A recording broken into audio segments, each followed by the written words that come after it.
વરસાદી પાણી નથી, પરંતુ મચ્છુ 2 કેનાલના આ કેનાલ ઓવરફ્લો થઈ ગઈ. પાણી છોડવાની અંદર આ લોકોને ખબર નથી કે કેટલું પાણી છોડવું એમ. મોરબીમાં વગર વરસાદે રોડ બન્યા નદી સમાન. અવની ચોકડી પાસે રોડ પર લાખો લીટર પાણી ફરી વળ્યું. અચાનક પાણી છોડાયું કે પછી બેદરકારી, તેને લઈને પણ સવાલો ઉઠાયા છે કે દક્ષિણના વિસ્તારો હોય જ્યાં પીવાના પાણી માટે પણ લોકો વલખા મારે છે. જળ બચાવવાના સંકલ્પો કરીએ છીએ, મોટા મોટા બોર્ડ લગાવીએ છીએ, બેનરો લગાવીએ છીએ, રેલીઓ કાઢીએ છીએ, પરંતુ હકીકત તેમનું ઇમ્પ્લિમેન્ટ થાય છે. હજુ સુધી તમે અમારી ચેનલને સબસ્ક્રાઇબ નથી કરી તો અત્યારે જ ન્યૂઝરૂમ ગુજરાતને સબસ્ક્રાઇબ કરો. ફેસબુક અને ઇન્સ્ટાગ્રામ પર ફોલો કરો.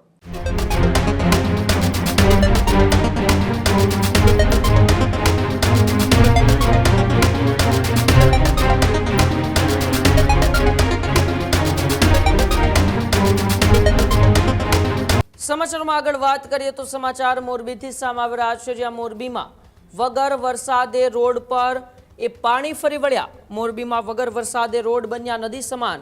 અવની ચોકડી પાસે રોડ પર લાખો લીટર પાણી ફરી વળ્યું. મચ્છુ 2 ડેમમાંથી સિંચાઈ માટે છોડાયેલા પાણીથી કેનાલ છે તે ઓવરફ્લો થઈ. કેનાલનું પાણી રોડ પર આવતા વાહન ચાલકો છે તે પરેશાન થયા. મોરબી શહેરમાં વગર વરસાદે ચોમાસા જેવો માહોલ સર્જાયો. સ્થાનિકોમાં તંત્ર સામે મોરબીની જનતામાં પણ રોષની લાગણી જોવા મળી. અચાનક પાણી છોડાયું કે પછી બેદરકારી, તેને લઈને પણ સવાલો ઉઠાયા છે. ત્યારે મોરબીની અંદર આપ ટીવી સ્ક્રીન ઉપર જે દ્રશ્યો જોઈ રહ્યા છો એ દ્રશ્યો વગર ચોમાસે કે વગર વરસાદે મોરબીની અંદર જોવા મળ્યા હતા, જેમાં મચ્છુ 2 ડેમ જે મોરબી જિલ્લાની જીવાદોરી સમાન છે એ મચ્છુ 2 ડેમમાંથી સિંચાઈ માટે પાણી છોડાયું. પરંતુ અધિકારીઓએ ભૂલી ગયા હશે કે કેનાલની ક્ષમતા કેટલી છે અને આપણે પાણી કેટલું છોડી દીધું છે, તેથી એ પાણી કેનાલમાં ઓવરફ્લો થઈ ગયું અને રસ્તા ઉપર આવી ગયું અને રસ્તા ઉપર વગર વરસાદે એ નદી જેવા દ્રશ્યો સર્જાઈ ગયા. અને આ દ્રશ્યોથી તમે જોઈ રહ્યા છો કે વાહન ચાલકો પણ ત્યાંથી અવરજવરમાં પરેશાન થઈ રહ્યા છે. આજે પણ ગુજરાતના અનેક એવા જિલ્લાઓ છે જ્યાં ખેડૂતોને સિંચાઈ માટે પાણી નથી મળતું. અનેક આદિવાસી વિસ્તારો છે, છોટાઉદેપુર હોય કે દક્ષિણના વિસ્તારો હોય જ્યાં પીવાના પાણી માટે પણ લોકો વલખા મારે છે. ત્યારે લાખો લીટર પાણી છે તે રસ્તા ઉપર વહી જાય છે, તેમ છતાંય કોઈને પણ તેમની પરવા નથી, કોઈને પણ તેમનું કોઈ પણ પ્રકારનું ધ્યાન રાખવામાં નથી આવતું. આ મોરબીની અંદર ફરી એક વખત આ દ્રશ્યો લાખો લીટર પાણીના વેડફાળ થયો છે. એ વેડફાળ પાછળ કોણ જવાબદાર છે? અચાનક પાણી છોડાયું કે પછી અધિકારીઓની બેદરકારી છે, તેને લઈને પણ સવાલો ઉઠ્યા છે. કારણ કે કેનાલની ક્ષમતા કેટલી છે અને અધિકારીઓ તેમાં કેટલું પાણી છોડી રહ્યા છે તે પણ એક સવાલ હોય છે. તેમના પણ એક માપદંડો નક્કી કરેલા હોય છે, પરંતુ જે રીતે એ પાણીનો સતત વેડફાળ થઈ રહ્યો છે, બે સિક્કાની બે બાજુઓ આપણે જોઈએ તો ગુજરાતના અનેક એવા વિસ્તારો જ્યાં પાણીથી ભરપૂર છે, મોરબી હોય કે સૌરાષ્ટ્રના અન્ય જિલ્લાઓ હોય જ્યાં ભાદર, મચ્છુ 2 ડેમ જેવા એ મોટા મોટા ડેમો છે, જ્યાંથી એ નદીઓ નીકળે છે, ત્યાં પાણીની મબલખ આવક છે.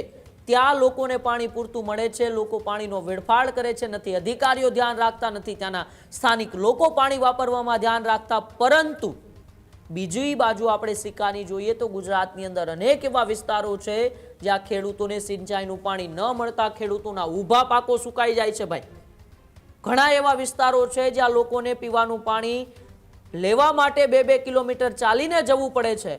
તે લોકોને પૂછો તો ખબર પડે કે એક ટીપું પાણીની કિંમત શું છે. આપણે વાતો તો કરી દઈએ છીએ, જળ એ જ જીવન છે, જળ બચાવવાના સંકલ્પો કરીએ છીએ, મોટા મોટા બોર્ડ લગાવીએ છીએ, બેનરો લગાવીએ છીએ, રેલીઓ કાઢીએ છીએ, પરંતુ હકીકત તેમનું ઇમ્પ્લિમેન્ટ થાય છે? તેમની સામે પણ અનેક સવાલો ઊભા થઈ રહ્યા છે. પરંતુ આ બધા વચ્ચે મોરબીના મચ્છુ 2 ડેમમાંથી સિંચાઈ માટે છોડાયેલું પાણી છે, એ પાણી રસ્તા પર ફરી વળતા અનેક અત્યારે સવાલો ઊભા થયા છે.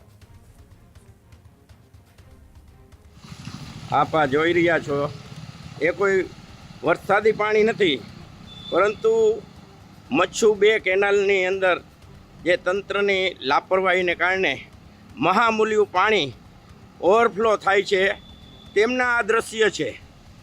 આ કોઈ વરસાદી પાણી નથી, પરંતુ મચ્છુ 2 કેનાલના આ કેનાલ ઓવરફ્લો થઈ ગઈ. પાણી છોડવાની અંદર આ લોકોને ખબર નથી કે કેટલું પાણી છોડવું એમ. આ જોઈ રહ્યો છે, આ કેટલી તંત્રની બેદરકારી જુઓ.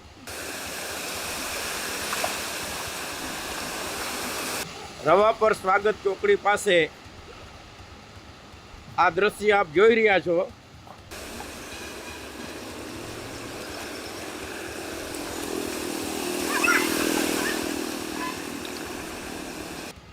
મચ્છુ 2 કેનાલનો ઓવરફ્લો પાણી, તંત્રની ઘોર બેદરકારી. ખેડૂતોને પાણી નથી મળતું, જ્યારે અહીંયા ઓવરફ્લો દ્વારા આ પાણી વેસ્ટેજ થાય છે, તમે જોઈ રહ્યો. હજુ સુધી તમે અમારી ચેનલને સબસ્ક્રાઇબ નથી કરી તો અત્યારે જ ન્યૂઝરૂમ ગુજરાતને સબસ્ક્રાઇબ કરો, ફેસબુક અને ઇન્સ્ટાગ્રામ પર ફોલો કરો.